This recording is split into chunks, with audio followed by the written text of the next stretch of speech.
So I definitely think that this model is adaptable. ہمارے پاس متعدد ملازمین ہیں جن میں کل وقتی اور جز وقتی ملازمین ہیں جو شہری زراعت سے وابستہ رہ کر ایک مستحکم زندگی گزار رہے ہیں، جو کہ بہت ہی زبردست بات ہے۔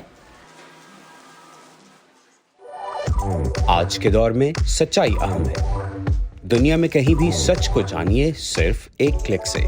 VOA پلس پر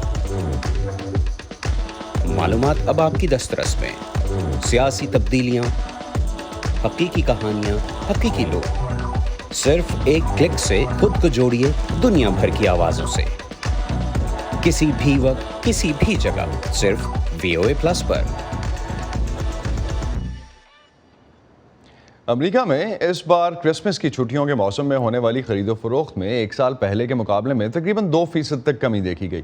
کھلونوں کی فروخت بھی جو اس سیزن میں عروج پر ہوتی ہے 2020 اور 21 کے مقابلے میں قدرے کم رہی۔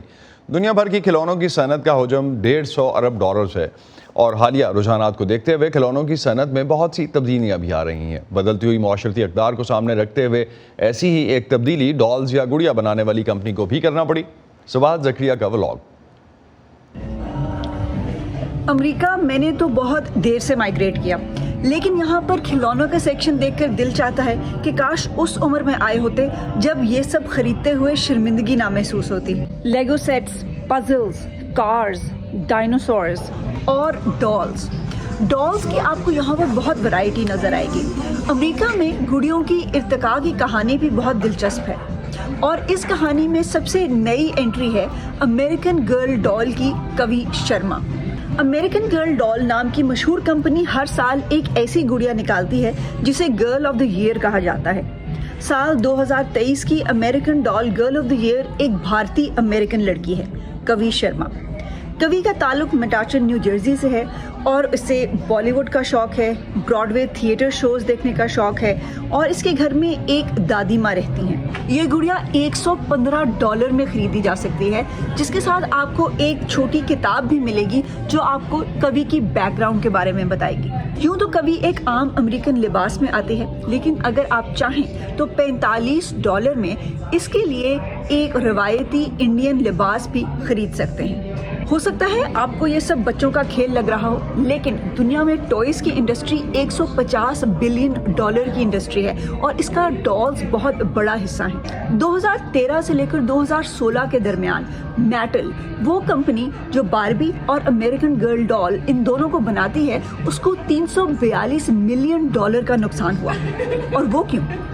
اس لیے کیونکہ اس ٹائم پر بہت سے والدین کا خیال تھا کہ باربی جن خیالات کی نمائندگی کرتی ہے وہ دقیانوسی اور پرانے ہو چکے ہیں، یعنی کہ ایک پتلی لمبی سفید فام لڑکی جس کے زیادہ تر مشاغل اور خواہشات فیشن اور روایتی گھریلو مصروفیات تک محدود ہیں۔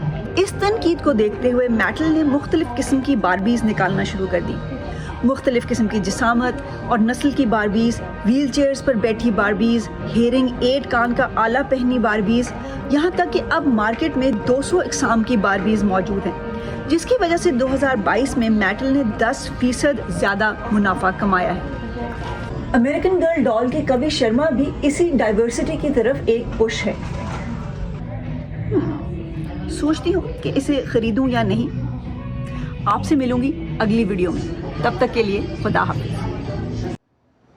جانیں گے کہ سباہت نے یہ ڈال خریدی یا نہیں، بٹ اسی پہ ختم کرتے ہیں آج کا ویو 360۔ اسٹے سیف، اور پاکستان اور خطے سمیت دنیا بھر کی اہم خبروں اور دلچسپ معلومات کے لیے آپ آ سکتے ہیں ہماری ویب سائٹ urduvoa.com پر۔ یہ سارا کانٹینٹ آپ کو ملے گا ہمارے سوشل میڈیا پلیٹ فارمز پر بھی، facebook.com/VOA Urdu، یوٹیوب پر ہمارا چینل ہے VOA Urdu کے نام سے، اور ٹویٹر انسٹاگرام پر ہمارا ہینڈل ہے @VOA Urdu۔ اب تک کے لیے اتنا ہی، اسد اللہ خالد کو اجازت دیجیے، خدا حافظ۔